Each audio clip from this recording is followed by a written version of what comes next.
हो गया ना मेरे तो। और सुनो, बालियान जी का तीसरी बार नाम लेना पड़ेगा। इस कार्यक्रम के मुख्य आयोजक मेरे बड़े भाई, जिनके लिए उदाहरण दूं आपको कि बालियान जी को नागौर का प्रभारी बना दिया था, थोड़े दिन तो चले वहां पे, इन्होंने कहा मैं हनुमान के खिलाफ नहीं काम कर सकता, ये वापस नागौर का प्रभार छोड़ दिया। ये एक अपनापन होता है अपने व्यक्ति का। तो मुझे भी देखो, मेरा यहाँ कोई राजनीतिक नहीं है कि मैं राजनीति करने आया हूँ। मैं ताकत देने के लिए आप लोगों को, मैं आपको विश्वास दिलाता हूँ, जहाँ किसान कौम का पसीना बहेगा, मैं खून दे के भी इस कौम की और हमारे शोषित पीड़ित तबका जो देश के अंदर है और देश के बनाए हुए बाबा साहब के बनाए हुए संविधान की रखवाली हम हमेशा करते रहेंगे। ये विश्वास मेरे भाइयों को मैं दिलाना आज आपके बीच आया हूँ। चूंकि आपने एक नई शुरुआत की महाराजा सूरजमल जी की मूर्ति लगा के, मैंने मेरे लोकसभा क्षेत्र में एक गांव के अंदर महाराज सूरजमल जी की मूर्ति का मामला था, मैंने कहा रख दो, रात को रख दी। लोग, पुलिस आई वहां पे, मैंने ट्वीट किया, मैंने कहा नजदीक मत जाना, 100 मीटर तक ध्यान रखना। आ गए सब। अब उसके कई बार क्या करना पड़ता है, कई बार अगर घी सीधी उंगली से नहीं निकले तो टेढ़ी भी करनी पड़ती, क्योंकि हमें या तो बालियान जी ने परमिशन दिला दी होगी, लेकिन हमारे वहाँ परमिशन नहीं मिलती, तो फिर जबरदस्ती कई बार लगानी पड़ जाती है लोगों को। वहाँ मैं लोगों के साथ रहता हूँ कि भाई किसी की दूसरे की जमीन में हम लगाएं, वो तो जबरदस्ती है। अगर सरकारी जमीन पड़ी हो और वो महाराजा सूरजमल जी और तेजा जी की मूर्ति लग जाए तो कोई दिक्कत नहीं। ये भी तो लोगों के लिए लड़े थे, सारे सारे लोग देवता हुए, और इन्होंने तो धर्म की रक्षा के लिए, अपने लोगों की रक्षा के लिए बलिदान न्योछावर किया, बलिदान दिया, प्राण न्योछावर किए। और वो सबसे बड़ा योद्धा है महाराजा सूरजमल जी को, सम्मान देश के अंदर मिलना चाहिए।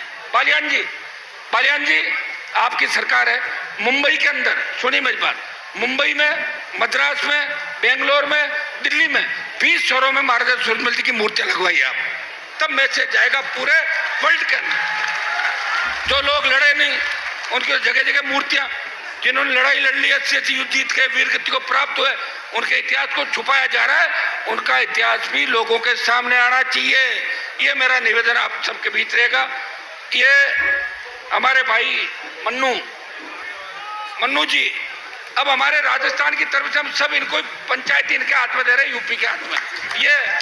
ये संभालेंगे सारा मामला और हमारे छोटे भाई इनका साथ देंगे और अच्छा काम ये करें। ऐसे नहीं कि राजस्थान में हमारे एक महासभा बनी, 50-60 बार समाज को बेच दिया। ऐसा काम मत करना कोई भी कि हमें नीचा देखना पड़े। उन्होंने तो ये भी कह दिया कि अपने बच्चे दूसरे समाजों में दे दो, फरमान जारी कर दिया। ऐसे नहीं होता। अगर गलती से कोई लव मैरिज कर भी लेता है तो अपना धीरे से जाके दूसरी जगह जाके बच जाए। सामाजिक तौर पे ये चीजें मान्य नहीं होती। संविधान, समाज व्यवस्थाएं, संस्कृति, ये सारी चीजें हमें कहीं न कहीं संस्कार में मिली है। हम जाट हैं इसलिए यहाँ बैठे हैं। मान साहब का डीएनए, हमारा डीएनए एक है इसलिए हमारे बीच आए, दूसरे सीएम तो नहीं आए, बताओ। तो ये डीएनए है। और ये देखो लॉजिकली था कि जातीय शादियां होनी चाहिए ताकि डीएनए मिस्टेक नहीं हो। ये अंतरजातीय जो भाग रहे हैं लोग बाग, ये डीएनए मिस्टेक हो रहे हैं, बता ऐसी ऐसी बीमारियां लग जाएगी, इलाज नहीं आएगा। आधा जीन की डिस्टर्ब हो रहा, सारा जीन डिस्टर्ब हो जाएगा। तो भाइयों, मैं पुनः आपका धन्यवाद, भाई मन्नू का, इनकी पूरी टीम का, सबका धन्यवाद, बालियान जी का धन्यवाद। आप इसी तरह लगे रहे।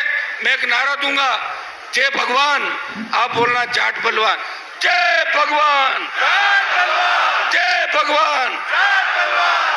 और एक नारा, महाराजा सूरजमल अमर रहे, बोले वीर तेजा जी महाराज की।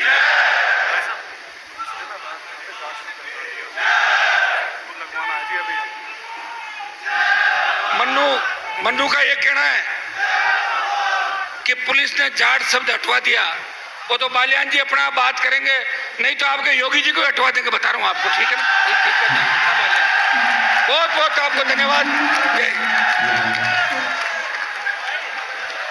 साथियों,